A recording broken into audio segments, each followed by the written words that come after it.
what did you see in camp from your guys, and kind of how did you improve? How did your room improve throughout fall camp? Well, I think we've got a room that's got some competition in it, so that always helps. You know, we've got a few numbers where guys are first learning what to do, because a lot of guys haven't been in the mix. So now they're getting the opportunity to play on the big show, and a couple have, but a lot of them have a lot of talent but just haven't yet. So it's all a learning process.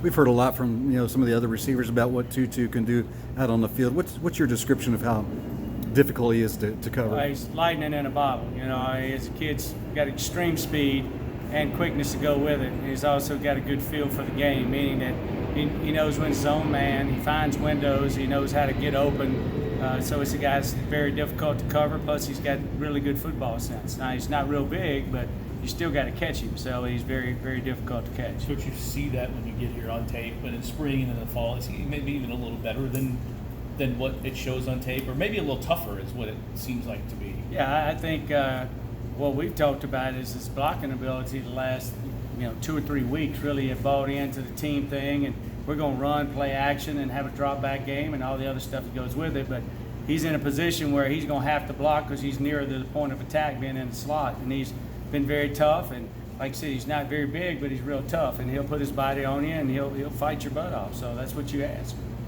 You mentioned the competition you have there. We've heard a lot about guys too to the staff. Just what is that gap kind of behind them? Kind of how's that filled out? Well, you got Pete, who's an older guy who's really had a great camp and a great offseason, not only as a leader, but just a guy who his work ethic every day. He's done stuff on and off the field, handle his business, things of that nature. So he's a guy that's got great size, and he's dependable. He's a special teams guy. So those type guys are really counting on that way. And Keon is a guy who is a local guy that has the ability, has the talent. Now it's time to shine. So he's getting his opportunity and making the most of it. A guy that I know a lot about, Thomas Jackson, who's an older guy who's very experienced in spread offense and brings a lot not only in special teams but as a slot receiver, and another guy brings some experience to the table as far as that goes. And Justin's been a guy, Justin Marshall, who has the size and has the speed. He just needs playing time and snaps because he just hasn't had any. So really behind all those guys, there's guys that really hadn't seen the field at all, but it's time for them to do that. Those numbers, is it hard? When you're trying to think about how many guys get on the field, is it hard to kind of juggle how many guys have been out there? Sometimes it is. Camp is not, because you do so much running, and it's the opportunity to give guys reps like that. As we get closer and closer to the game, they start to see those reps diminish, and special teams is such a vital part of that we'll have guys, JJ's one of those guys that's on a special team, and a few others that are making their way through special teams and playing a little bit. The more they play on special teams, the better chance they got to play for me, because there's only so many reps you can get. You got to be on the bus and be able to make it.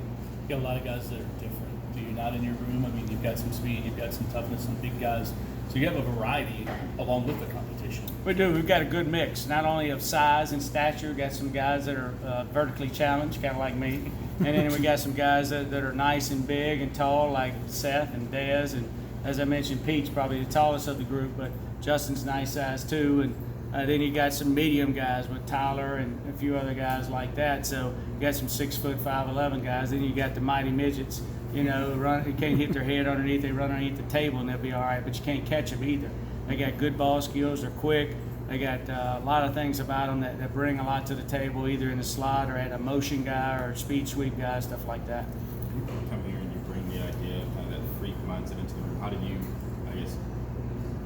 I guess, pitch that to the guys? Maybe kind of get them to understand what you're targeting? Well, it's a lot easier when you look back on the wall and you see, Hall of Fame receivers and guys who've been drafted and still playing in the league today, and you can show their tape and their video of doing the same drills or doing the same thing that they want to be doing at the next level. And it doesn't matter who they are. That's what you aspire to be. Playing in this league, you want to go to the NFL and win a national championship or win a world championship. That's the reason you play the game. You play it to win. And these guys are at an extremely high level, and that's what we do. We use all kind of tapes, whether example from other teams or example from pros or whatever it is, to get them to buy in. It wasn't real hard. What does that term mean to you, freak? Freak? Well, first of all, it's when the lights come on, freaks come out at night. So, when they come on, it's time to shine. And those guys know that, and when you put in one-on-one positions, those guys got to make it happen. We say it's fresh receivers exciting all crowds smoothly. So You know, they're on the main stage. You see them catch a touchdown, or they see them drop the touchdown. So you're either the hero or you're not. And in that position, and the quarterback is even more so that way. And when you're in a skill position, you expect that. You want to be on that stage, and that's why you're in a skill position, to be that guy. With Keon, what can he bring to this offense? Because we haven't really seen him in there a lot the first couple of years he was here. What can he kind of give you that maybe you don't get from some other guys? Well, hopefully he's going to be 100% healthy. You know, like all guys coming through camp, you got your nicks and bruises. But other than that, this is the first time I think he's kind of been, you know, where he's felt that way.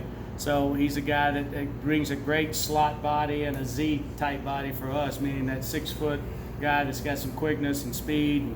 He has some shiftiness. He's also a guy that on special teams is going to make his mark, whether it be either returning or, you know, helping spring that guy. And that's what we need.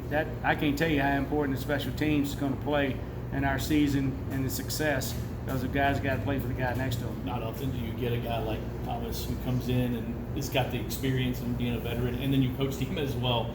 What has he helped, or what has he brought to this team as far as since he's been here? Well, I think Mike, our strength coach, has talked about it, the work ethic. You know, he's used to it. He's an older guy. He knows the grind. His numbers for the GPS have been off the charts. I think he's not only set team records, but personal records for himself. He's come in shape, and just the work ethic itself, and he knows what it takes to. He's been there in an ACC championship game. He knows what it takes. He's beaten Florida State. He's been there on that stage a little bit. So having a guy in the room that knows me and a little bit of respect and that sort of thing that can convey that to the guys when things don't necessarily go right, you say, hey, it's going to be all right. Here we go. All right.